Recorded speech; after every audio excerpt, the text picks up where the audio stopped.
فقال علي لأبي يا رسول الله أخبرني ما لجلوسنا هذا تحت الكساء من الفضل عند الله. فقال النبي صلى الله عليه وآله والذي بعثني بالحق نبيا واصطفاني بالرسالة نجيا ما ذكر خبرنا هذا في محفل من محافل أهل الأرض وفيه جمع من شيعتنا محبين إلا ونزلت عليهم الرحمة وحفت بهم الملائكة واستغفرت لهم إلى أن يتفرقوا. فقال علي عليه السلام إذن والله فزنا وفاز شيعتنا ورب الكعبة.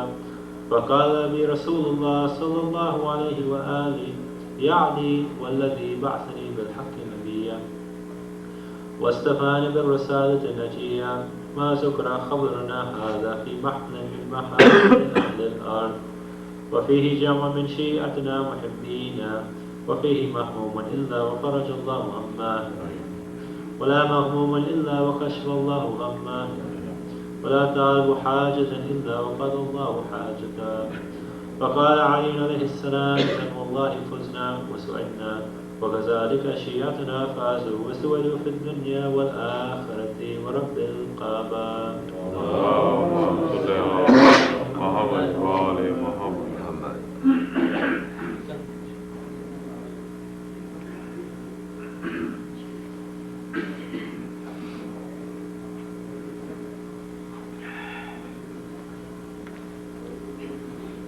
محمد وآل محمد صلوات.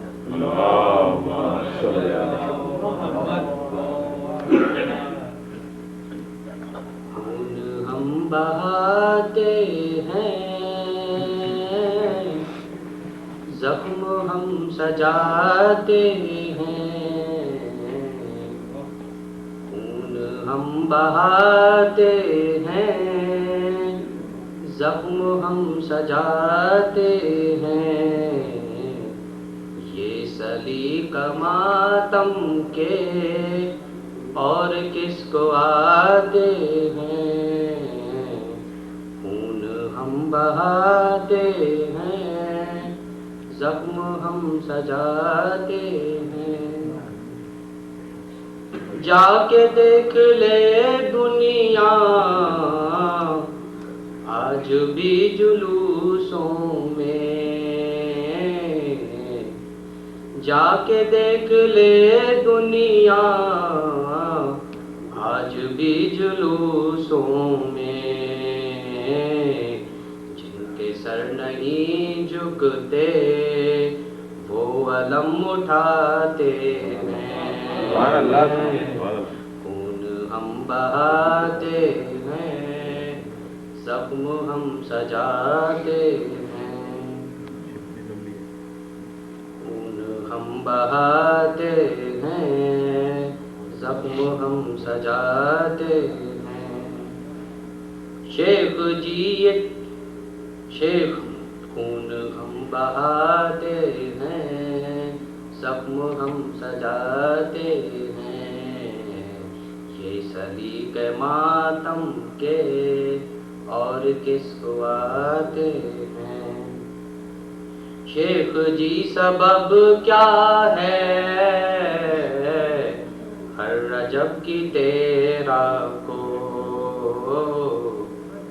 شیخ جی سبب کیا ہے ہر رجب کی تیرا کو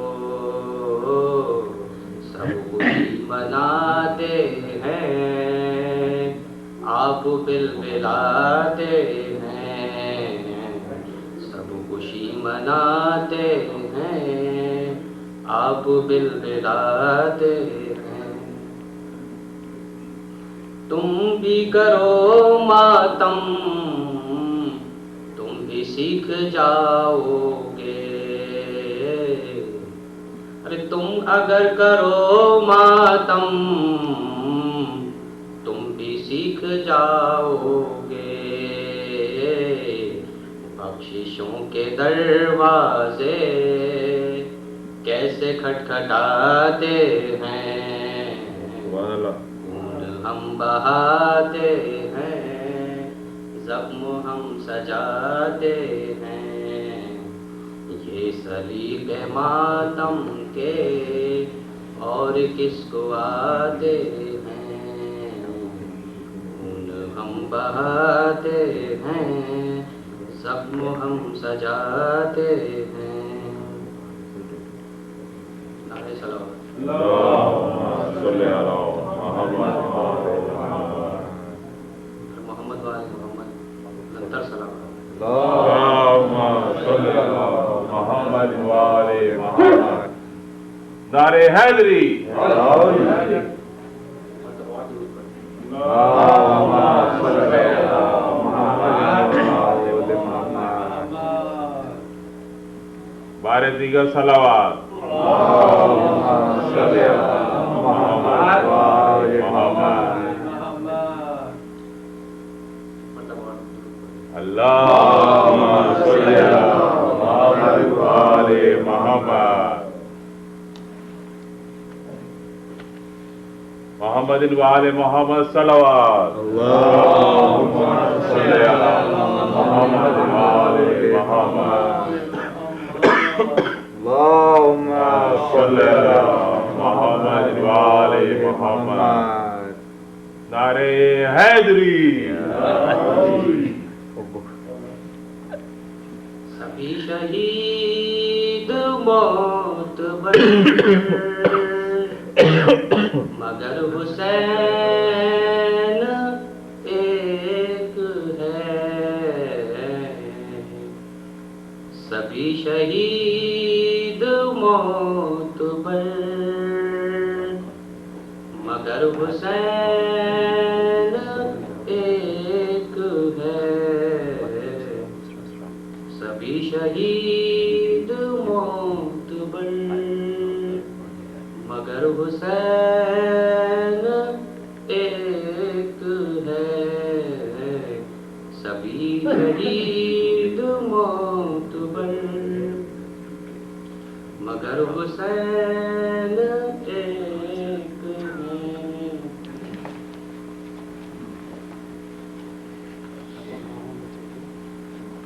آواز بلند نعرہ صلوات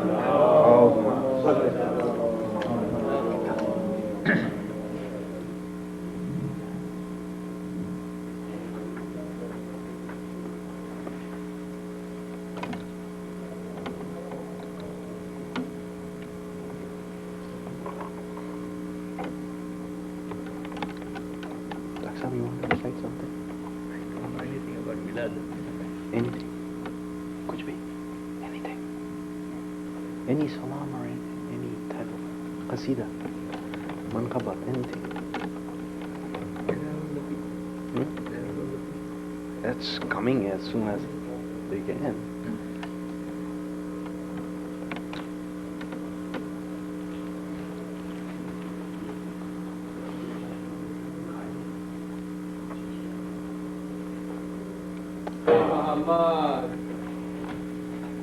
أعوذ بالله السميع العليم من الشيطان اللعين الرجيم بسم الله الرحمن الرحيم الحمد لله الذي لا يبلغ مدحته القائلون ولا يحصي نعماءه العادون ولا يؤدي حقه المجتهدون الذي ليس لصفته حد محدود ولا نعت موجود ولا أجل ممدود فطر الخلائق بقدرته ونشر الرياح برحمته ووتد بالصخور ميدان أرضه والصلاة والسلام على سيد الأنام سيدنا ونبينا وشفيع ذنوبنا وطبيب نفوسنا ومطهر قلوبنا البشير النذير السراج المنير الطهر الطاهر الدر الفاخر البحر الداخر العالم الباهر المنصور المؤيد الرسول المسدد المصطفى الأمجد المحمود الأحمد حبيب إله العالمين مولانا أبي القاسم محمد اللهم صل على محمد وآله الطيبين الطاهرين المعصومين المظلومين ولعنة الله على أعدائهم أجمعين من الآن إلى يوم الدين أما بعد فقد قال الله في كتابه الكريم بسم الله الرحمن الرحيم ألا لله الدين الخالص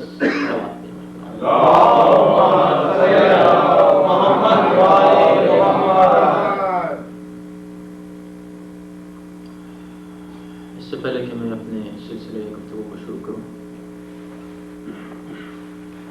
گزارش ہے آپ سے، اور آپ کو علم ہے کہ ایران میں جو حادثہ ہوا اس میں 50,000 سے زیادہ افراد جاں بحق ہوئے ہیں اور ہزاروں لوگ بے گھر ہوئے ہیں۔ امداد کا سلسلہ ہر طرف سے جاری ہے، اور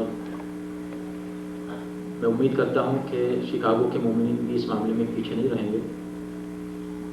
ہم سب کو مل کر جتنا بھی ہم کر سکتے ہیں، جس لائق بھی ہم ہیں، اس سلسلے میں ہمیں ان کی مدد کرنی چاہیے۔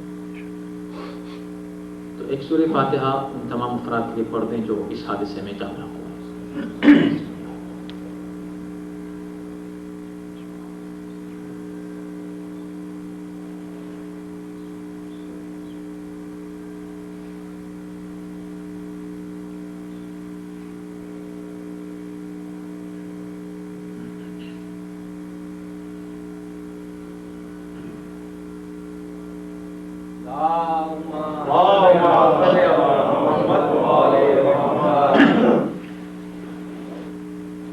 سورہ زمر کی آیت کا ایک ٹکڑا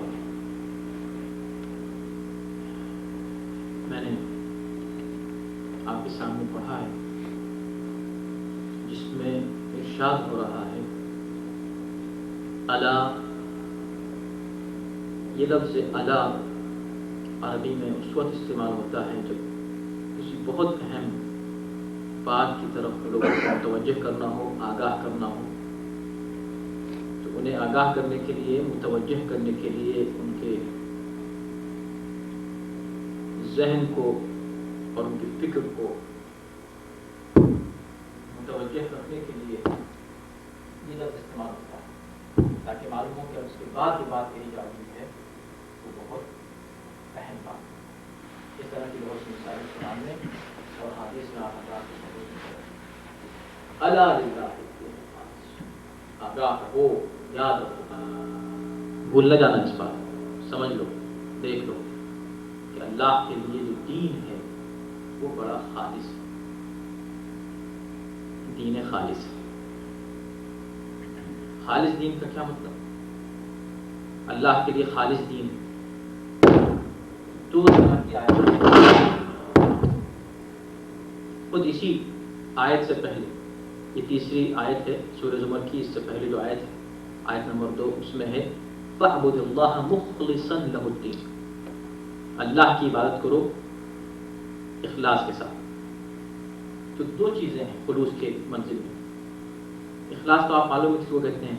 خلوص، پیورٹی، پیور ہو کوئی بھی چیز، اس میں کچھ مکس نہ ہو، پیور، خالص، کوئی اضافہ آپ کی طرف سے، کوئی ایڈیشن، کچھ نہیں، پیور، جو کچھ ملا ہے وہی، اس کو کہتے ہیں خالص۔ تو پیور اور خالص دین کی بات ہو رہی ہے۔ بہت سی آیتیں ہیں جس میں یہ مطالبہ کیا گیا ہے کہ فَاعْبُدُوا اللَّهَ مُخْلِصًا، عبادت کرو خلوص کے ساتھ۔ ایک تو یہ ہے کہ عبادت خلوص کے ساتھ کی جائے، اور پھر یہ اعلان ہو رہا ہے کہ دین اللہ کے لیے خالص ہے۔ تو بظاہر ایک بات ہے، لیکن یہ دو مختلف باتیں ہیں۔ ایک کا تعلق بندوں سے ہے، ایک کا تعلق اللہ سے ہے۔ یعنی ارشاد یہ ہو رہا ہے کہ ہم نے اس سے پہلے کہ تم سے مطالبہ کریں کہ تم خلوص کے ساتھ ہماری عبادت کرو، ہم نے جو دین بھیجا وہ دین خالص ہے، اس میں کوئی ملاوٹ نہیں۔ اب اس خالص کی صلوات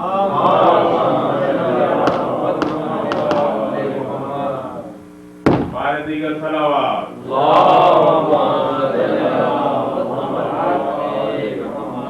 اس خالص دین ہی کی پیروی کرتے ہوئے ہم سے مطالبہ یہ ہو رہا ہے کہ دیکھو، جب کبھی دین کی بات ہو، مذہب کی بات ہو تو مسئلہ کیا آنا چاہیے؟ سب سے پہلے وہ دین اختیار کیا جائے، اس دین کی پیروی کی جائے جو دین خالص ہے۔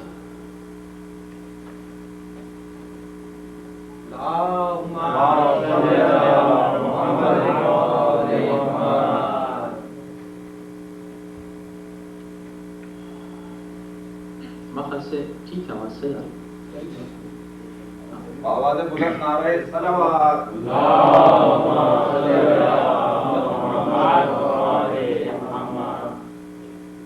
نعرہ حیدری، آواز بلند نعرہ صلوات،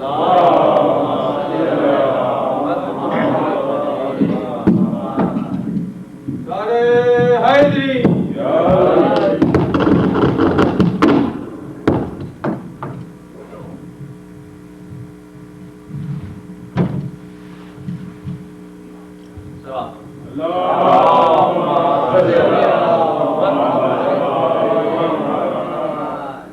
تو دیکھیں آیت بڑی صاف اور سیدھی سی ہے۔ دین جس کا تعلق خدا سے ہے وہ دین خالص ہے، اور اس دین کو خالص رہنا چاہیے۔ اس دین میں کسی کو حق حاصل نہیں ہے کہ کسی طرح اضافہ کرے، ملاوٹ کرے، کوئی شے مکس کر دے اپنی طرف سے، یہ کسی کو حق نہیں دیا گیا ہے۔ للہ الدین الخالص، الا للہ، دیکھو اللہ کی طرف سے جو دین ہوگا وہ دین خالص ہوگا۔ اب یہ بات بڑی واضح ہے اور ہمارے خیال سے اس سے کوئی شخص اختلاف نہیں کرے گا، کوئی بھی انسان کہ جو دین کو مانتا ہو، جو دین کا پیرو ہو، وہ اس بات سے اختلاف نہیں کر سکتا کہ ہم جس دین کو مانیں وہ دین خالص ہونا چاہیے۔ لیکن دین جو خالص ہونا چاہیے، سوال یہ ہے کہ کیا جو دین ہے، جو بھی دین کو مان رہا ہے وہ خالص دین کو مان رہا ہے؟ اگر خالص دین کو مانا جاتا تو آج اتنے فرقے نہ ہوتے، اتنے خلافات نہ ہوتے، اس لیے کہ اللہ کا دین ایک ہی ہوگا۔ اللہ کے دین 100 نہیں ہوں گے، 200 نہیں ہوں گے، 400 نہیں ہوں گے، دین تو ایک ہی ہے۔ تو اب سوال یہ ہے کہ وہ ایک دین کہاں ہے، اور وہ دین کے جس کے لیے خدا یہ کہہ رہا ہے کہ میرا دین خالص ہے، اس دین کو خالص رکھنے کے لیے خود اللہ نے کیا انتظام کیا؟ توجہ کیجیے گا، یہاں سے مسئلہ آگے بڑھے گا۔ سوال یہ ہے کہ اس دین کو خالص رکھنے کے لیے کہ جس کے لیے خدا یہ اعلان کر رہا ہے کہ یہ دین خالص ہے، بھائی اس کو خالص رکھنے کی ذمہ داری کس کی ہے؟ ہماری ہے۔ اس لیے کہ 10 لوگ آئیں گے جو اس میں ملاوٹ کرنا چاہیں گے تو دین تو ہمارا نہیں ہے، دین خدا کا ہے، اور خدا کے لیے دین خالص ہے۔ تو اس دین کو خالص رکھنے کے لیے خود اللہ نے کوئی انتظام کیا کہ نہیں کیا؟ اور پھر کیسے معلوم ہو کہ یہ دین خالص ہے؟ بڑا مشکل ہے۔ بھئی آپ دیکھیں، اللہ نے جو میسج آپ کو دیا، براہ راست دیا یا کسی کے ذریعے سے دیا؟ کوئی انسان مجھ کو ایسا نہیں ملے گا جو یہ کہتے کہ اللہ نے مجھ سے براہ راست بات کی ہے۔ ہم نے قرآن خود اللہ سے لیا ہے، ہم نے قرآن اللہ سے نہیں لیا، ہم نے کوئی پیغام اللہ سے براہ راست نہیں لیا ہے، اللہ کے پیغمبروں کے وسیلہ سے اور ذریعے سے ہم نے اللہ کا پیغام حاصل کیا ہے۔ اب یہاں پر یہ بات واضح ہو جاتی ہے کہ خدا نے جو بھی اپنا پیغام بھیجا اپنے بندوں تک، وہ براہ راست نہیں بھیجا بلکہ انبیاء کے وسیلوں سے بھیجا، انبیاء کے ذریعے سے بھیجا، مرسلین کے ذریعے سے بھیجا۔ اور یہ بات جب واضح ہے اور کسی کو اس سے اختلاف نہیں ہے تو سوچنے کی بات ہے، وہ خدا قادر ہے، یہ بندہ مجبور ہے۔ وہ خدا کہ جو قادر ہے ہر شے پر، وہ اس پر بھی قادر تھا کہ اپنے ہر پیغام کو انسان کے ذہن میں ڈال دیتا۔ براہ راست ہر انسان کو اپنا پیغام خدا پہنچا سکتا ہے کہ نہیں پہنچا سکتا؟ بے شک خدا قادر ہے، خدا ہر پیغام براہ راست پہنچا سکتا ہے۔ تو وہ خدا جو قادر مطلق ہے، قادر ہو کر، علی کل شیء قدیر ہو کر اپنا پیغام اس مجبور بندے تک تو براہ راست نہیں پہنچاتا، یہ مجبور بندہ اس قادر مطلق تک اپنے پیغام کو براہ راست پہنچانے کی ضد کیوں کرتا ہے؟ صلوات بھیجے محمد والے۔ اور خدا نے اس کو خالص رکھنے کا کیا ذریعہ اختیار کیا؟ کس وسیلے سے اس کو خالص رکھا دین کو، یا نہیں رکھا؟ یا خدا کی کوئی اس میں ذمہ داری نہیں ہے؟ خدا کی ذمہ داری، دین اس نے بھیجا ہے تو ذمہ داری بھی اس کی ہے کہ اس دین کو خالص رکھے ہر قسم کی ملاوٹ سے۔ تو کیسے رکھا؟ اب دیکھیں کیسے رکھا۔ دیکھیں قرآن 6666 آیتیں، آپ اگر یاد کرنے جائیں تو اتنا آسان کام تو نہیں ہے۔ کتاب آپ کے پاس سے یاد کریں، مہینے میں، 2 مہینے میں، 4 مہینے میں، 10 سال میں یاد کرنے والے یاد کرتے ہیں، لیکن آسان تو کام نہیں۔ اور ہر وقت ذہن سے اس کے مٹ جانے کا بھی خطرہ، بھول جانے کا خطرہ۔ قرآن جو موجود ہے آلریڈی، آپ دیکھیں، اب میں جو تقریر کروں، آپ اس تقریر کو اگر نقل کرنا چاہیں کہیں، کتنے ہی آپ ذہین اور اسمارٹ سے، آپ اس کو لفظ بلفظ نقل کر سکتے ہیں؟ بالکل بھی نہیں، کسی قیمت پہ نہیں۔ تقریر تو چھوڑیں، تقریر کا ایک حصہ چھوڑیں، 4 جملے اسی سلیم کے ساتھ، اسی ترتیب کے ساتھ جس سے میں بول رہا ہوں، ابھی آپ باہر نکل کے گھنٹے کے بعد نقل کرتے ہوئے جانا نہیں کر سکتے نا۔ تو جب آپ چند جملے نقل نہیں کر سکتے، بالکل ویسے ہی خالص جملے جس میں کوئی ملاوٹ نہ ہو کسی لفظ کی، بھئی آپ مفہوم تو پیش کر سکتے ہیں، توجہ کیجئے گا، آپ میری تقریر کا مفہوم تو پیش کر سکتے ہیں، آپ میری تقریر کا منطوق نہیں پیش کر سکتے۔ دیکھیں میں نے ایک لفظ استعمال کیا، منطوق۔ آپ میرے تقریر کا منطوق نہیں پیش کر سکتے، مفہوم پیش کر سکتے ہیں۔ مفہوم کیا ہے؟ یعنی جو الفاظ میں نے کہے اس کے معنی یہ ہیں، ان معنی کو ہم نے دوسرے الفاظ کا پیران پھیلا دیا، آپ تک مفہوم پہنچا دیا، لفظوں سے بحث نہیں۔ بات یہ نہیں ہے، یہ تو ملاوٹ ہو گئی۔ ہو سکتا ہے کہ مفہوم میں ملاوٹ نہیں ہو لیکن لفظوں میں ملاوٹ ہو گئی، مگر اللہ نے پورے دین کو خالص کہا، الا للہ الدین الخالص۔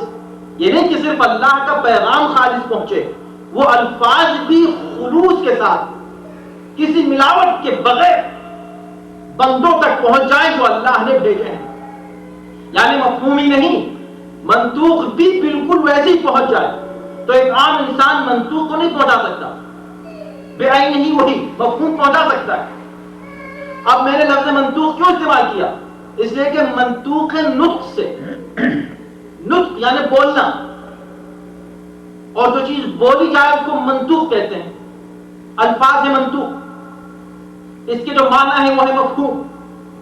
تو جب نطق کا مسئلہ ہے تو اب بات پیغام رسانی کی ہے۔ پیغام کے پہنچانے والے کو ہم جب ہی مانیں گے جب اس کی اتنی صلاحیت ہو کہ نہ صرف مفہوم کو، منطوق کو بھی ویسے ہی پہنچا دے۔ شاید اسی لیے اللہ نے یہی لفظ استعمال کیا، وَمَا يَنطِقُ عَنِ الْهَوَىٰ، میرا حبیب نطق نہیں کرتا جب تک کہ نطق میں بھی وحی نہ آ جائے۔ یعنی جو بات پہنچا رہا ہے وہ میری ہی بات ہے، میرے ہی الفاظ ہیں، میرے ہی جملے ہیں، بعین ہی مفہوم بھی میرا ہے، منطوق بھی میرا ہے، منطوق بھی میرا۔ دیکھیں نبی کی ذمہ داری کیا ہے؟ قرآن پہنچا دیا۔ قرآن کس نے پہنچایا؟ پیغمبر نے۔ الفاظ کس کے ہیں؟ اللہ کے۔ تو کچھ لفظ انہوں نے اپنی طرف سے ملا دیے ہوں گے۔ جبرائیل لے کر ایک پورا سورہ نازل ہوئے، اب جب جبرائیل چلے گئے تو پیغمبر نے لوگوں کو سنایا تو اس میں کچھ اپنی طرف سے بھی اضافہ کر دیا ہوگا۔ استغفر اللہ، ایسا کہیں گے تو آپ مسلمان نہیں رہے۔ تو اس کا مطلب یہ کہ لفظ بھی وہی پہنچائے۔ توجہ، اب جس نتیجے پر میں آپ کو لانا چاہتا ہوں اور وہیں سے میں انشاءاللہ اس موضوع کی طرف چلا جاؤں کہ جس کے لیے آپ آج یہاں آئے، یہ تمہید اسی کے لیے۔ لیکن بہت اہم ہے اس بات کو ذہن میں رکھنا کہ دیکھیں پیغمبر وہ کہ جو خدا کے پیغام کو بے عین نہیں پہنچاتے۔ میں آپ کے سامنے مذہب اہل بیت کی فلسفی پیش کرنا چاہتا ہوں کہ کیا ہے مذہب اہل بیت اور کیوں ہم اماموں کا ذکر کرتے ہیں، اور امام کیا ہے، امامت کی حیثیت کیا ہے۔ امامت کی حیثیت آپ نہیں سمجھ سکتے جب تک آپ مقام نبوت کو نہ سمجھیں۔ اس لیے کہ ان دونوں کا بہت ہی قوی مضبوط تعلق ہے ایک دوسرے سے۔ جب تک آپ نبوت کو نہیں سمجھیں گے آپ امامت کو نہیں سمجھ سکتے۔ نبوت کیا ہے؟ نبوت یہ ہے کہ اللہ کے پیغام کو نہ صرف مفہوم کے اعتبار سے بلکہ منطوق کے اعتبار سے انہی لفظوں میں پہنچا دینے کو نبوت کہتے ہیں۔ بات واضح ہو گئی؟ اب اگر میں یہ کہہ دوں تو جسارت تو ہوگی لیکن اس میں صداقت بھی رہے گی کہ اب نبی کی ذمہ داری تھی خدا کے لفظوں کو پہنچانا،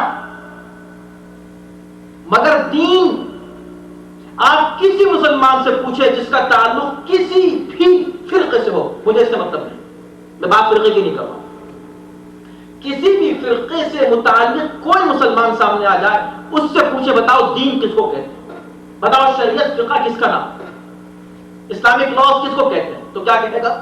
دو چیزوں کو، قرآن اور سنت رسول۔ سنت رسول کیا مطلب؟ یعنی جو کچھ انہوں نے کہا اور جو کچھ انہوں نے کیا، یہ ہے دین۔ بات ہو رہی، دین کیا ہے؟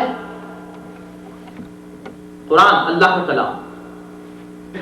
آسان کرنے کے لیے کہہ دوں، دین نام ہے دو چیزوں کا، اللہ کا کلام اور رسول کا کلام۔ رسول کا کلام اور سیرت، ان کا عمل۔ لیکن میں لفظ کلام بھی استعمال کر رہا ہوں، اسی میں سب کو سمجھ لیجیے، کلام خدا، کلام رسول، یہی تو دین ہے، یہ سنت ہے۔ اب نبی کی ذمہ داری یہ ہے کہ کلام خدا کو مفہوم اور منطوق دونوں اعتبار سے خالص پہنچا دے، یہ ہے نبی کی ذمہ داری۔ مگر دین تو ابھی نہیں پہنچا، اس لیے کہ دین نام ہے خود پیغمبر کے کلام کا۔ اب پیغمبر کا کلام کون پہنچائے؟ توجہ کیجیے گا، پیغمبر کا کلام کون پہنچائے؟ تو اب جو پیغمبر کے بعد آئے گا اس کی ذمہ داری اور بھی زیادہ ہوگی، کم نہیں ہوگی، زیادہ اس لیے ہوگی کہ اب اس کو خدا کا پیغام بھی ویسے ہی پہنچانا ہے اور رسول کا پیغام بھی بعینی ہی پہنچانا ہے۔ یعنی فرق نہ معنی کا ہو نہ لفظوں کا ہو۔ اب سمجھے آپ منزل امامت کیا ہے؟ نبوت کہتے ہیں خدا کے پیغام کو پہنچانے کو، اور امامت نام ہے رسول کے پیغام کو پہنچانے کو۔ نبی وہ ہے جو خدا کا پیغام پہنچائے، امام وہ ہے جو رسول کا پیغام پہنچائے۔ اگر خدا کے پیغام پہنچانے میں کوئی کمی آ جائے تو دین خالص نہیں رہے گا، اور رسول کا پیغام پہنچانے میں کوئی کمی آ جائے تو دین خالص نہیں رہے گا۔ تو دین خالص وہاں ملے گا کہ جہاں خدا کا کلام بھی معصوم سے لیا جائے، رسول کا کلام بھی معصوم سے حاصل کیا جائے۔ اس لیے کہ اگر عصمت گئی تو دین گیا، دین گیا۔ کیا ضروری ہے؟ بھائی پیغمبر نے یہ فرمایا، یہ حدیث رسول ہے، حدیث رسول ہے، کیا فرمایا کہ یہ فرمایا۔ اب حدیثوں کی کتابوں کی کتابیں، تو کیا یہی لفظ تھے؟ انہی الفاظ میں فرمایا انہوں نے؟ کوئی دعویٰ نہیں کر سکتا کہ الفاظ بھی یہ تھے، مفہوم یہ تھا، مگر وہ تو خالص نہیں ہوا۔ دین تو خالص جب ہے لفظ بھی وہ ہوں، منطوق بھی وہ ہو۔ اب ایک جملہ عرض کرنے جا رہا ہوں نتیجے کے طور پر کہ دو چیزیں ہوئی، پیغام خدا کا پہنچانا، پیغام رسول کا پہنچانا۔ پیغام خدا نبی پہنچاتا ہے کافروں کے سامنے تاکہ مسلمان ہو جائیں، اور پیغام رسول امام پہنچاتا ہے مسلمانوں کے سامنے تاکہ مسلمان رہ جائیں۔ توجہ کیجیے گا۔ تو اب دو ذمہ داریاں ہوئی، ایک نبی کی ذمہ داری، ایک امام کی ذمہ داری۔ نبی کی ذمہ داری ہے کافروں کے سامنے پیغام پہنچانا اللہ کا، اور امام کی ذمہ داری ہے مسلمانوں کے سامنے پیغام پہنچانا رسول کا۔ اب ضرورت یہ ہے کہ جو بیچ میں پیغام پہنچا رہا ہے اللہ کا بھی اور رسول کا بھی، یہ سچا ہو، مفہوم بھی صحیح پہنچا رہا ہو، منطوق بھی صحیح پہنچا رہا ہو۔ تو اب اس سے بڑھ کر اور سچائی کیا ہوگی کہ جو خدا کے دشمن تھے انہوں نے خدا کے پیغام کو جس سے سنا آخری وقت تک اس کے دشمن تو رہے مگر ہمیشہ اس کو صادق کہتے رہے۔ توجہ کیجیے گا، پیغام نہ مانا یہ اور بات ہے مگر کہتے کیا تھے؟ صادق۔ تو اب ضرورت ہے کہ پیغمبر کا پیغام پہنچانے والا بھی جب پیغام پہنچائے تو کوئی اس پیغام کو مانے یا نہ مانے، مگر جب اس کا نام لے تو یہ ضرور کہے کہ وہ صادق تھا۔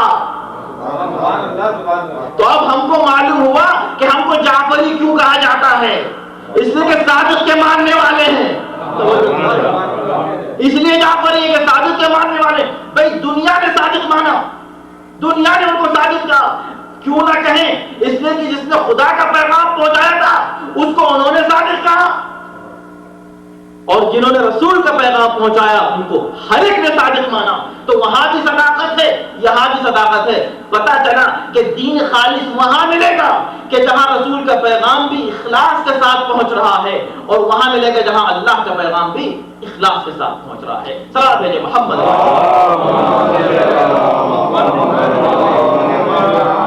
دیکھیں، جب امام کوئی بات کہتا ہے، کبھی امام نہیں کہتا میں یہ کہہ رہا ہوں، میری رائے ہے. اللہ نے یہ کہا، ہمارے جج نے یہ فرمایا. امام بھی نہیں کہتا میں یہ کہہ رہا ہوں. اب یہ اور بات ہے، کچھ ان سے بھی بڑے لوگ پیدا ہو جائیں اور وہ یہ کہنے لگا میں یہ کہتا ہوں، میرا یہ خیال ہے. کیا پہلے تو یہ پتا چلے کیا شے ہیں کہ جو آپ کی بھی کسی بات کی حیثیت ہو جائے. امام کہہ رہا اللہ نے کہا، امام فرما رہے میرے جج نے کہا. اور اس حد تک یہ دین خالص ہے. دیکھیں دین ایسا پہنچے، ما آتاکم رسول، یہ پیغام ہر مسلمان کے، ما آتاکم رسول یہ ہے مذہب اہل بیت. یعنی شرط ٹھیک ہے ہم نہ مانیں، لیکن مذہب اہل بیت کا اصول یہی ہے کہ دین للہ الدین الخالص، دین خالص ہوگا، اس میں کوئی ملاوٹ نہیں ہوگی. کسی کو حق حاصل نہیں ہے یہ ایڈ کر دیں یہ ہٹا دیں، کچھ نہیں. جو پہنچا دے وہ پہنچا دے. کیوں؟ اس لیے کہ قرآن نے حکم دیا ہے ما آتاکم الرسول، جو رسول تمہیں دے فخذوہ اسے لے لو، وما نہاکم عنہ، اور جس سے روک دے اس سے رک جاؤ. جو دے دے اس سے لے لو، جس سے روک دے اس سے رک جاؤ. اچھا یہ بات سمجھ میں نہیں آئی کہ خدا نے یہ کیوں کہا کہ جو دے دے لے لو؟ یہ بھی کوئی کہنے کی بات ہے، سوچنے کی بات ہے. بھائی یہ بھی کوئی کہنے کی بات ہے کہ رسول کوئی کہہ رہا تو لے لو؟ بھائی لوگ تو ایسے سے پڑے ہوئے تھے جو بغیر یہ لینے کو تیار تھے. بھائی کوئی آج اگر کوئی آپ کو کچھ دے رہا ہے آپ لے لیں گے کہ نہیں لے لیں گے؟ اور خاص طور پہ پیغمبر دے تو لے لینا، کون منع کرے گا؟ ہاں جو بغیر حق کے لینے کو تیار ہو، وہ اگر نبی دے رہا ہوں تو نہیں لیں گے. توجہ کیجیے گا، جب دے تو لے لو، روک دے تو روک جاؤ. ہاں یہ تو بات سمجھ میں آتی ہے، اس لیے کہ بہت سی ایسی باتوں سے رسول روک سکتے ہیں کہ جو دل چاہتا ہے کہ کر لیں، مگر وہ دے رہے ہیں تو لے لو. کہ نہیں، پہلے یہ کہا کہ جو دے دے وہ لے لو. اس کا مطلب یہ کچھ ایسی چیزیں بھی دے رہے تھے جو مسلمان لینا نہیں چاہ رہے تھے. انسان دیتا کیسے ہے؟ بھائی دینے کے بھی طریقے ہوتے ہیں. آپ آئے باہر تبرک بٹ رہا ہے، باہر نکلے تو ایک شخص سے کھڑا ہوا ہے تبرک تقسیم کر رہا ہے. اگر کوئی شخص 2 انگلیوں سے اس طرح اٹھا کے کوئی چیز دے تو آپ کو پتا ہے کتنی دے رہا ہوگا، اور 3 سے آپ سوچ لیں کتنی دے رہا ہو، اور اگر پوری مٹھی بھر لی سوچیے میں کیا کروں، تو اس کا مطلب ہے کہ کچھ زیادہ دے رہا ہے. اور اگر دونوں ہاتھوں سے دینے لگے اس کا مطلب ہے کہ جتنی اس کی کیپیسٹی ہے اتنی دے رہا ہے. اب اس سے زیادہ نہیں دے سکتا، اس لیے کہ اس نے دونوں ہاتھ لگا دیے دینے. اب اگر پیغمبر کچھ دے رہے ہوں اور دونوں ہاتھوں سے دے رہے ہوں اور اس کا مسلمان انکار کرتے تو اس سے بڑی بد نصیبی اور کیا ہوگی. صحابہ کہ محمد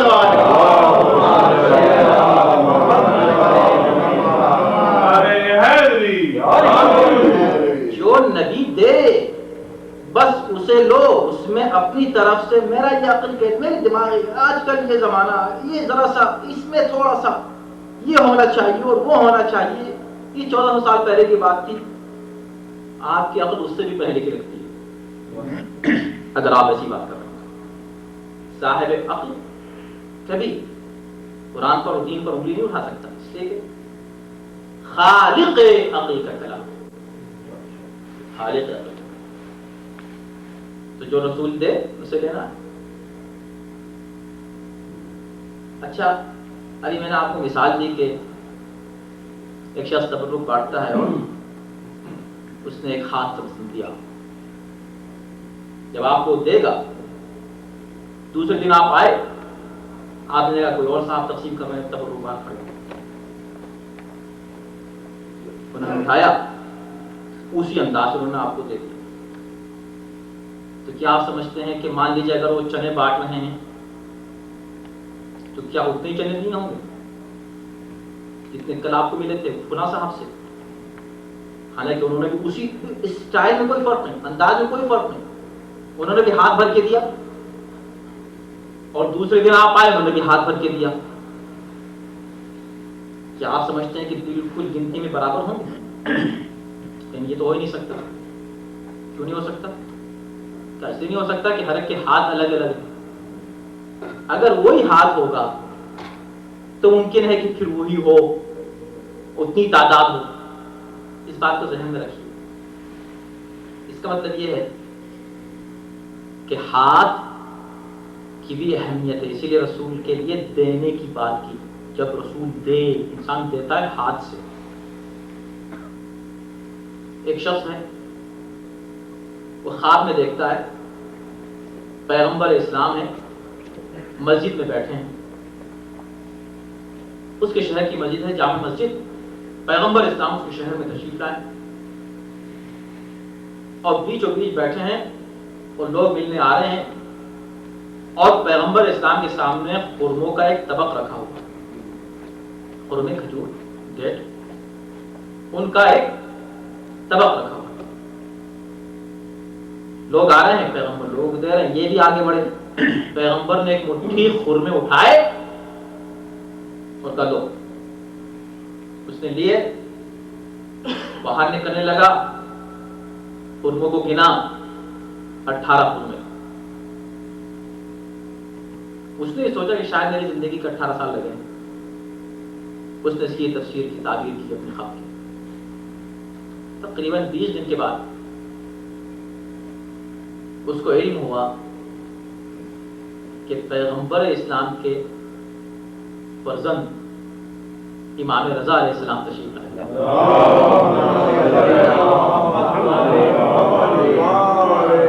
وہ شہر میں آئے ہیں اور لوگ ان سے ملنے جا رہے ہیں. تو یہ بھی اشتیاق میں ایک مرتبہ دوڑا امام سے ملنے کے لیے. جب آیا تو کیا دیکھا کہ امام مسجد میں اسی جگہ بیٹھے ہیں جہاں اس نے پیغمبر اسلام کو بیٹھے ہوئے دیکھا.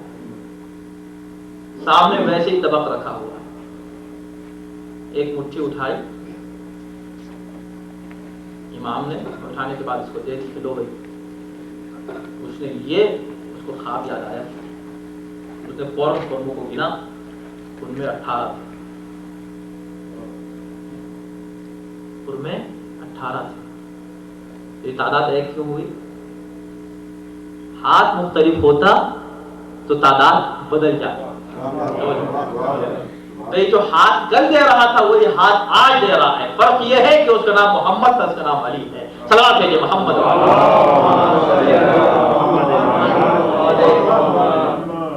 کل ہاتھ تھا دینے والا وہی آج ہاتھ دینے والا. جتنی تعداد کل خرموں کی تھی خواب میں, اس لیے کہ خواب میں اگر نبی یا امام کو دیکھا جائے تو خواب غلط نہیں ہوتا. حیرت ہوئی اس کو, اتنے پورے خواب کو محسوس کر رہا ہے. ایک مرتبہ اس نے ہاتھ پھر بڑھایا دوبارہ. یہ ہے نتیجہ اس پورے واقعے کا. کہا کہ مولا تھوڑا اور کچھ دیجیے. امام نے اس کو دیکھا, مسکرا کے کہا دے تو دیتا, لیکن اگر میرے نانا نے اس سے زیادہ دیے ہوتے تو میں بھی دے دیتا. یعنی بتا یہ دیا کہ تم جو ہمارے سامنے آئے ہو, امامت اس کا نام ہے. امامت صرف ظاہر کو نہیں دیکھتی, امامت باطن کو بھی دیکھتی ہے. امامت ظاہری حقیقت ہی پر نگاہ نہیں رکھتی. تم جو کچھ خواب میں دیکھتے ہو امامت اس پر بھی نگاہ رکھتی ہے. یعنی تمہاری حقیقت تو کیا چھپے گی, تمہارا خواب بھی نہیں چھپ سکتا امام کی نگاہوں سے. تو دے دیے 18. مزید مانگے کا نہیں, اگر انہوں نے اس سے زیادہ دیے ہوتے تو میں بھی دے دیتا. اب ایک جملہ کہنے کا مجھے یہاں پر حق ہے آج کی اس تاریخ میں, جبکہ اسی امام کی ولادت کی تاریخ ہے. میں کہوں گا سن لے دنیا, ہم ایسے کو امام مانتے ہیں جو خواب کی بھی تعبیر نہ بدلے پیغمبر کی. یعنی دوسرے لفظوں میں یوں کہوں کہ جو کچھ پیغمبر نے خواب میں دیا اس کو بھی جو نہ بدلے اسے امام کہتے ہیں. اب جو دیے ہوئے خرموں کو نہ بدلے اس سے ملے ہوئے دین میں کسی طرح کی تبدیلی کیسے ہو سکتی ہے؟ اسی لیے ہم کہتے ہیں اس ہاتھ سے لو جو ہاتھ رسول کا ہے، اس ہاتھ سے لو کہ جو اسی انداز سے دے گا جیسے رسول نے دیے تھے. جو خرمے نہ بدلے وہ دین کیسے بدل دے گا؟ یہ مسئلہ ہے. اور رہا یہ آپ کہیں گے پھر کون بدل دیں گے؟ ارے بھائی کوئی بھی جو نبی جیسا ہاتھ نہ رکھتا ہوگا وہ بدل دے گا. اور خرمے تو خرموں کے باغ بدل دے گا. صلوات ہے محمد و آلہ.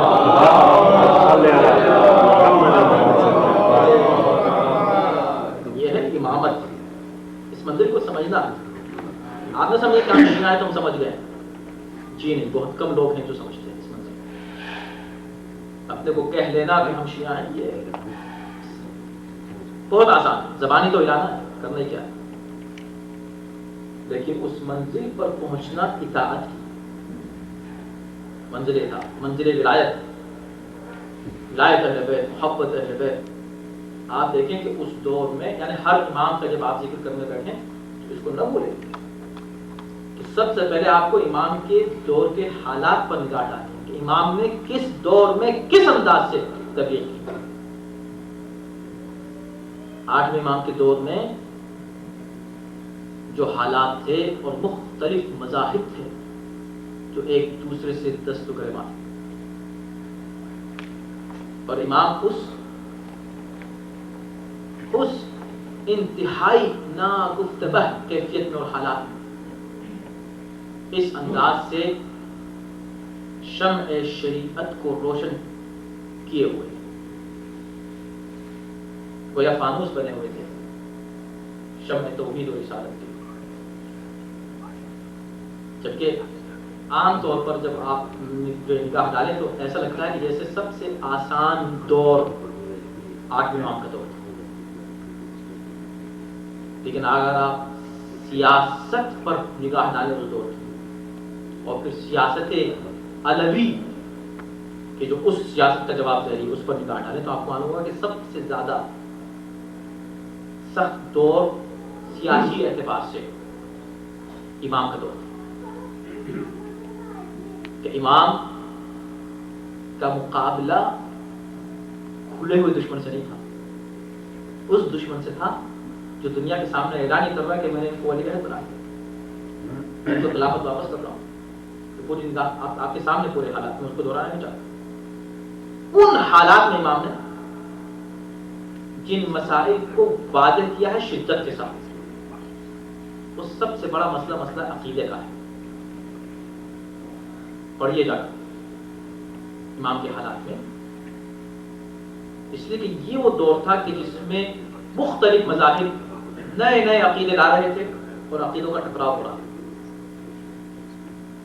امام کے لیے سخت ترین منزل یہ تھی کہ کس انداز سے اس بھیڑ میں حقیقی عقیدے کو واضح رکھیں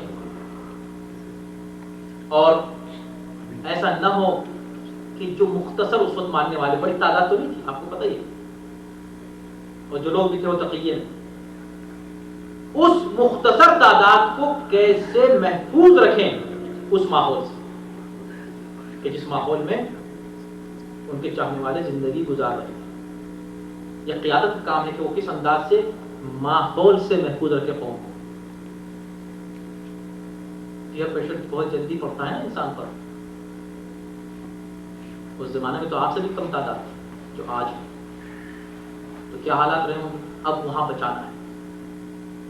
تو جن اہم مسائل پر امام نے زور دیا ان میں بہت سی چیزیں ہیں جن میں 2 چیزیں بہت اہم اور نمایاں نظر آتی ہیں. نمایاں امام کی زندگی میں ایک امامت کا مسئلہ، ایک عزاداری کا مسئلہ. امام نے عزاداری کو جس انداز سے واضح کیا ہے اور جتنے واقعات امام سے منسوب ہیں حضرت علی کے وہ آپ کی نگاہوں کے سامنے آپ اکثر سنتے بھی رہتے ہیں پڑھتے بھی رہتے ہیں. دوسرا مسئلہ ولایت و اطاعت. امام نیشاپور میں جب وارد ہوئے تو واقعات کے سامنے ہے کہ ایک بھیڑ ہے جمع غفیر ہے جو امام کے استقبال کے لیے چلا رہا. مورخین نے لکھا ہے کہ 14,000 محدثین، یہ نہیں لکھا کہ 14,000 لوگ آئے تھے دیکھنے، محدث 14,000. 10,000 سے شروع کر کے لوگ 14,000 تک پہنچے ہیں. اگر ہم 10,000 بھی مانیں، 10,000 10,000 محدث کی حضور کہتے ہیں محدث وہ جو حدیثوں کی روایت کرتا ہو، جو حدیثیں نوٹ کرتا ہو، راویان حدیث. 10,000. اب عام لوگ کتنے ہوں گے وہ آپ اندازہ کر لیجیے. امام کے استقبال کے لیے چلے آ رہے تھے شکور، امام فرزند رسول تشریف لائے اور امام ایک ناقے پر سوار ہے، تشریف لا رہے ہیں. ناقے کے اوپر ایک اماری ہے، اماری پر پردہ پڑا ہوا، کوئی امام کو دیکھ نہیں پا رہا، مگر یہ دیکھ لے کہ ہاں اس ناقے میں امام ہے. اب جو لوگوں نے جو استقبال کے لیے آئے تھے ٹوٹے ہیں اس ناقے پر. اب کسی کو کوئی موقع تو نہیں مل رہا تھا امام کو دیکھنے کا یا امام سے مسافہ کرنے کا، اس لیے کہ امام تو ناقے پہ تھے. ہر ایک کی خواہش ہے کہ امام کو دیکھیں، ہر ایک کی خواہش ہے کہ امام سے مسافہ کریں. آپ ایک عالم سے مسافہ کرنے کے لیے کیسے چلے آتے ہیں؟ شوق ہوتا ہے کہ ایک عالم دین سے مسافہ کریں. خود آپ ایک دوسرے سے مسافہ کرتے ہیں، شوق سے کرتے ہیں. آپ سوچیں کہ ایک فرزند رسول تشریف لائے ہیں نیشاپور میں، چاہنے والے موجود ہیں اور پھر بڑے بڑے علماء اور محدثین موجود ہیں، سب کی خواہش ہے کہ امام سے ملنا، موقع ہی نہیں مل رہا ہے. تو جو ناقہ ہے، ناقہ اونٹ امام، لوگ اس پہ ٹوٹ پڑے، اسے بوسہ دے رہا ہے. کوئی ناقے کو بوسہ دے رہا ہے، کوئی قدموں کو بوسہ دے رہا ہے. ناقے کے، امام کے نہیں، امام تو اوپر بیٹھے، ناقے کے قدموں.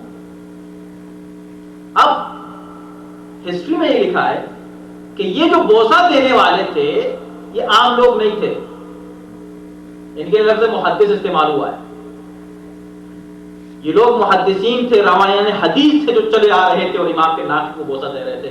اس وقت کوئی تو محدث کھڑا ہو کے کہتا ارے تم یہ کیا بدعت کر رہے ہو، ناقے کے پیروں کو بوسہ دے رہے ہو.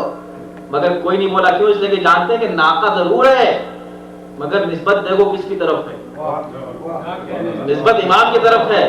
احترام ناقے کا نہیں ہو رہا ہے، احترام نسبت کا ہو رہا ہے جو اس ناقے کو امام سے حاصل ہے. اور اس کے بعد آواز بلند ہوتی ہے چاروں طرف سے، مولا مولا. ہم آپ کی زیارت کرنا چاہتے ہیں. چاروں طرف سے آواز بلند ہوئی، زیارت کرنا چاہتے ہیں. امام کا ناقہ آہستہ آہستہ آگے بڑھ رہا ہے. جب بہت زیادہ شور مچا چاروں طرف سے تو ایک مرتبہ امام نے محمل کا پردہ ہٹایا. پردے کا ہٹنا تھا کہ نور جمال امامت جو نظر آیا، آنکھیں خیرہ ہونے لگی. لوگوں نے دیکھا اور دیکھنے کے بعد پھوٹ پھوٹ کے رونے لگے اور ہر ایک کی زبان پر ایک لفظ آ رہا تھا، ایسا لگ رہا ہے کہ جیسے ہم رسول اللہ کو دیکھ رہے ہیں. ایسا لگا کہ جیسے ہم رسول اللہ کو دیکھ رہے ہیں. اب یہ بات تو ہو گئی، لیکن ظاہر ہے کہ ہم لوگ اس پہ تو نہیں رکتے. ہماری تو نظر فوراً ہی تاریخ کے ہر کونے پر چلی جاتی ہے اور ہم اسی سے امام کی معرفت حاصل کرتے ہیں. اچھا، اتنے بڑے مجمع نے اتنے عرصے کے بعد امام کو دیکھ کر کہا کہ ہم ایسا لگ رہا ہے کہ جیسے ہم رسول کو دیکھ رہے ہیں.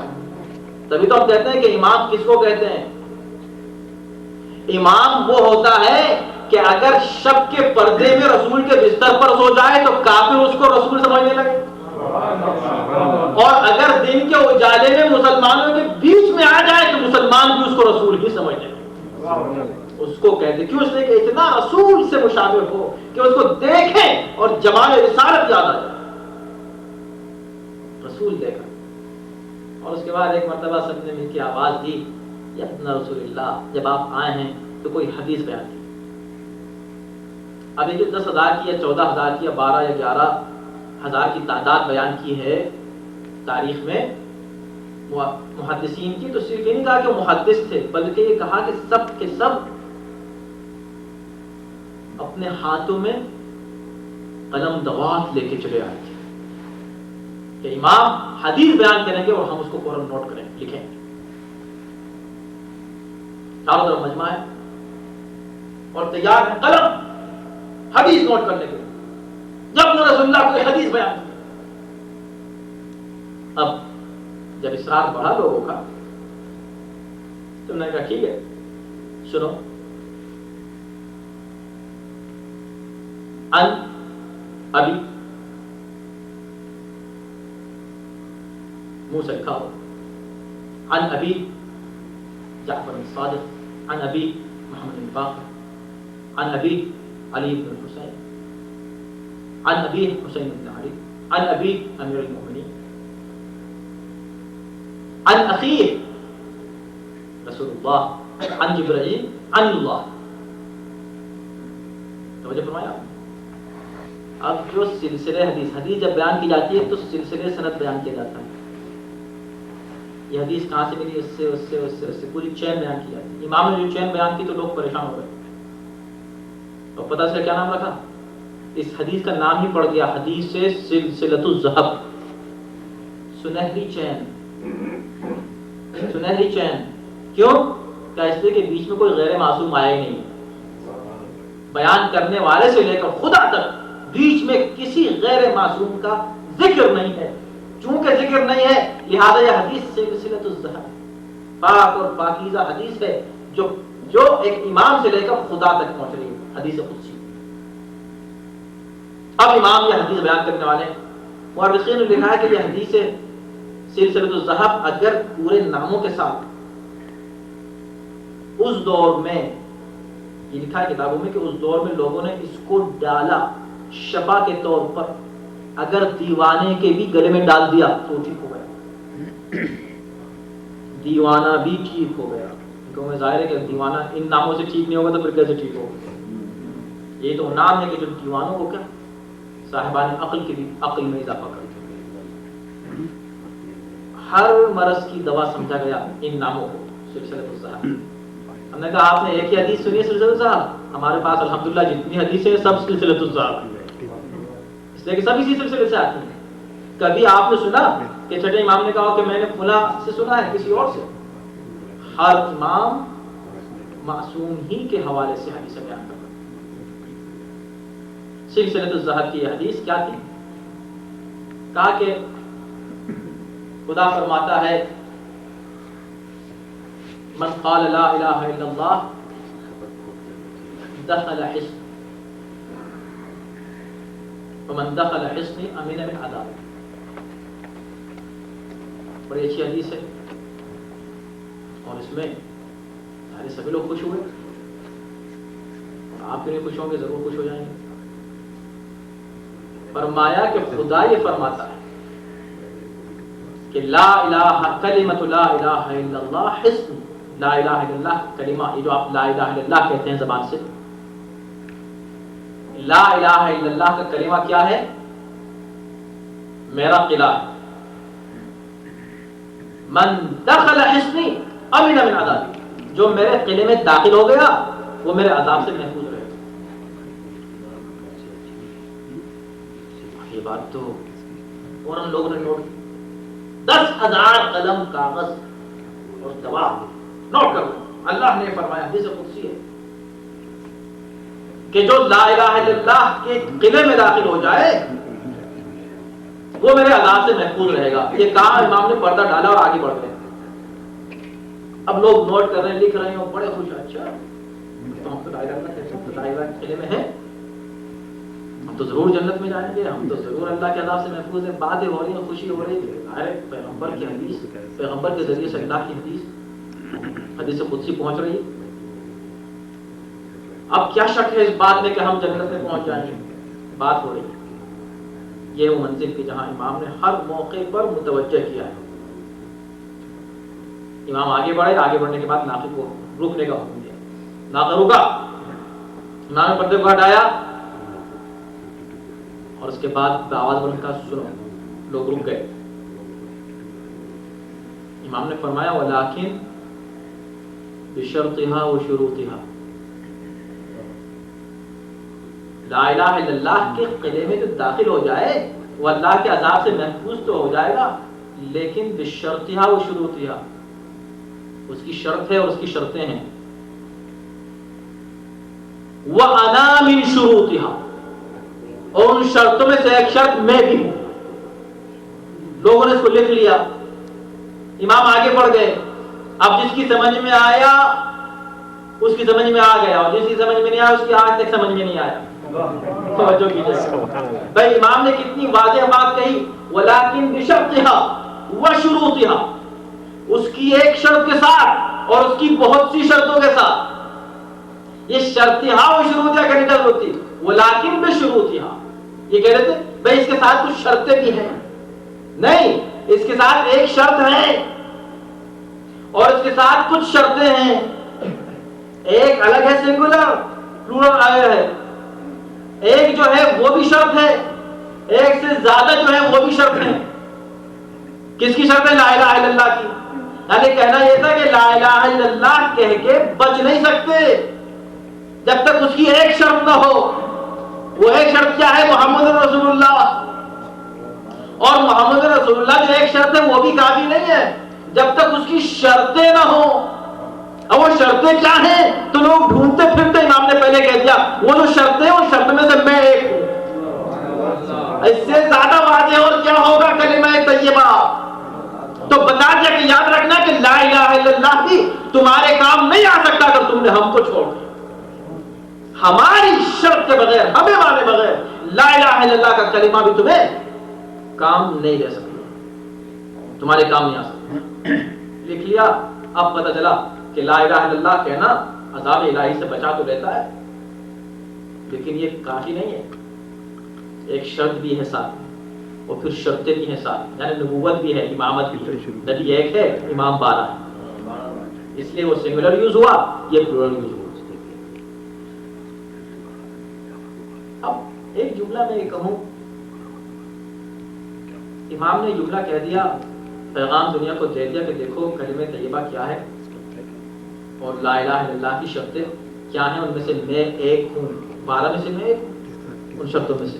وہ انا من شروط، میں بھی ایک شرط ہوں ان میں سے. امام نے کہہ تو دیا نا، ان لوگوں نے لکھ بھی دیا.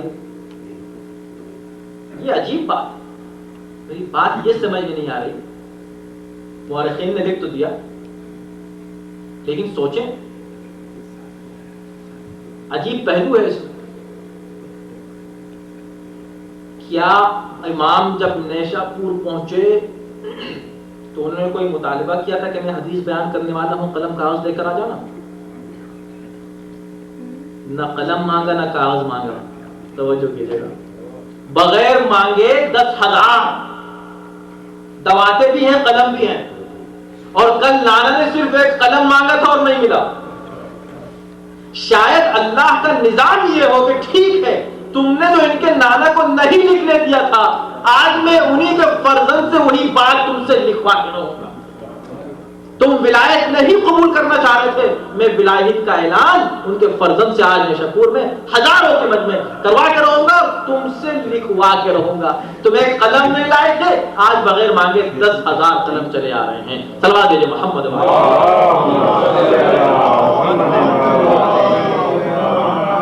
بس گفتگو میری تمام ہوئی،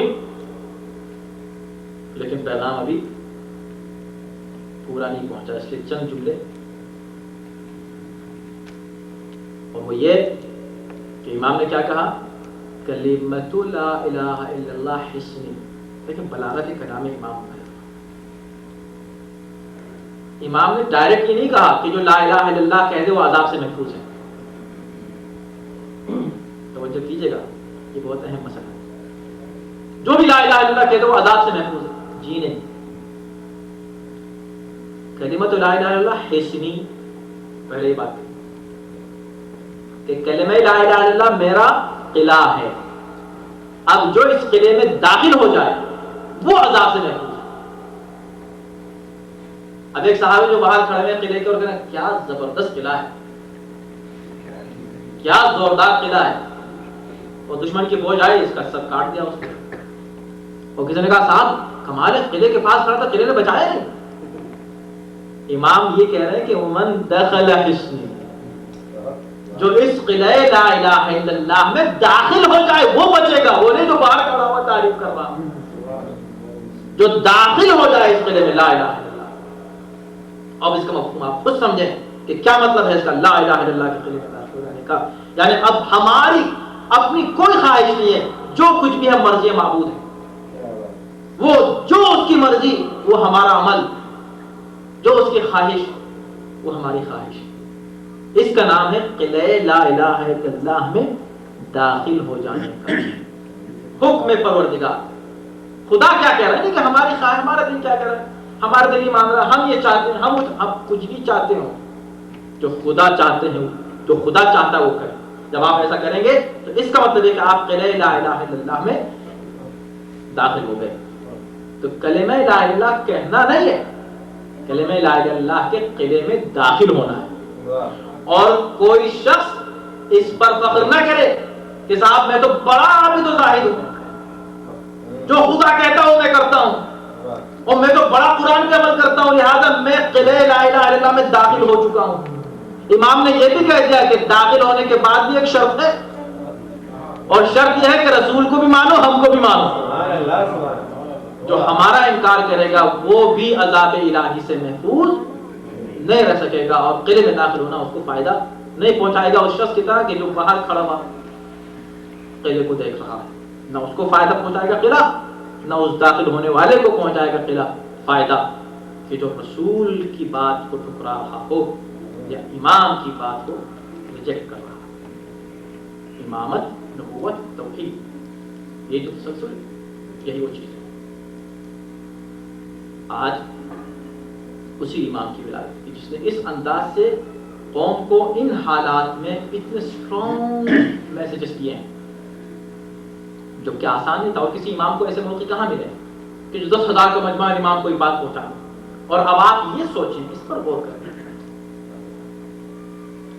کہ اگر آپ کو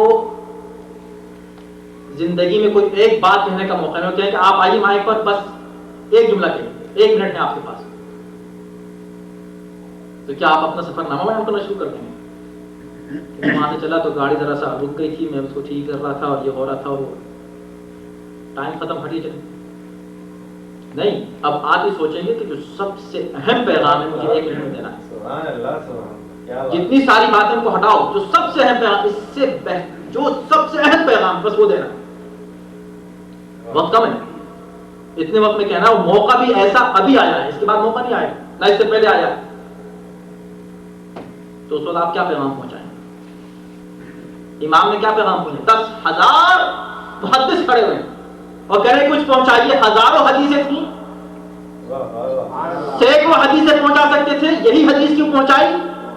تو میں یہ کہوں گا اس لیے پہنچائی کہ رسول کے جانشین تھے، بھائی رسول کی سیرت پہ عمل کیا، جب رسول کو موقع ملا بہت بڑے مجمع کا، تو جو رسول نے پہنچایا تھا وہی آج یہ پہنچا رہے ہیں۔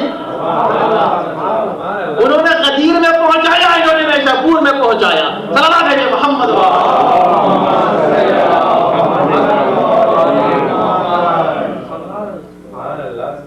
بس عزیزو، میں نے تمام کیا، اور جو گزارش بالکل ابتدا میں نے کی تھی میں اس کو دہرا دینا چاہتا ہوں ان لوگوں کے لیے جو نہیں تھے،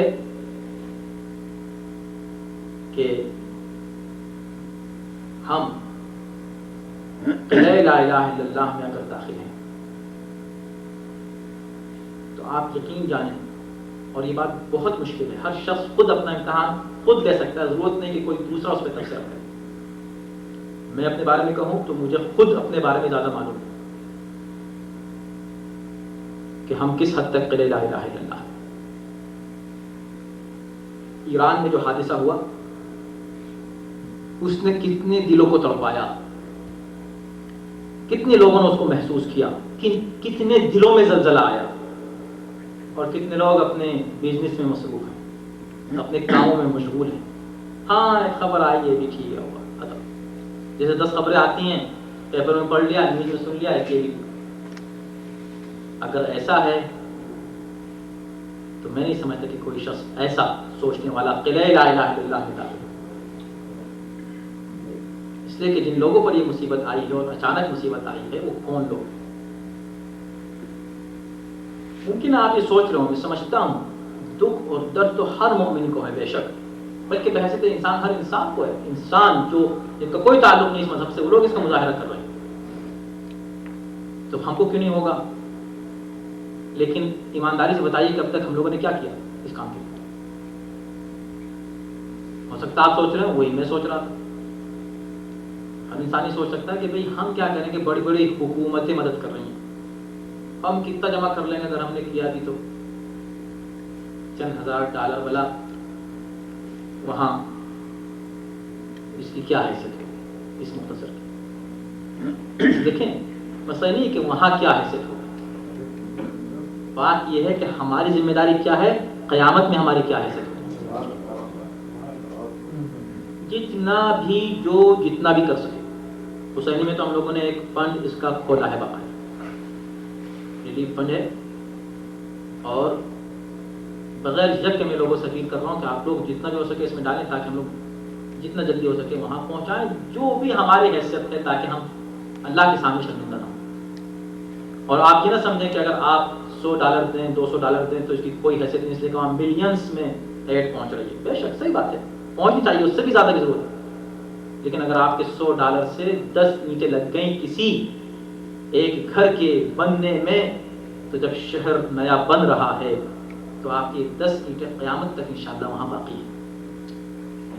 تو اس کی فکر نہ کریں کہ آپ کتنا دے رہے ہیں، 100-200 تو میں نے کہہ دیا، کم زیادہ جو بھی، اس کسی اماؤنٹ کی فکر نہ کریں، اپنی حیثیت کے مطابق جو ہو سکے. اور آپ کو یہ بھی یاد دلا دوں، تمام مراجع نے اس سلسلے میں سہم امام صرف کرنے کی بھی اجازت دی.